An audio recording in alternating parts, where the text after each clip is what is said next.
Hello viewers, कैसे हैं आप सब लोग। आई होप आप लोग बहुत अच्छे होंगे। मैं भी बहुत अच्छी हूँ।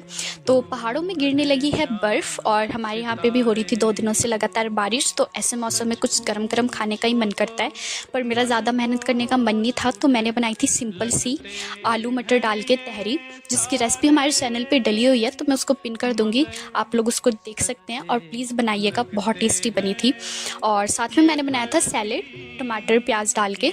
और इसके साथ ही मैंने बनाई थी टमाटर की तीखी वाली चटनी, क्योंकि ऐसे ठंड जैसे मौसम में कुछ चटपटा और गरम सा खाने का ही मन कर रहा था मेरा।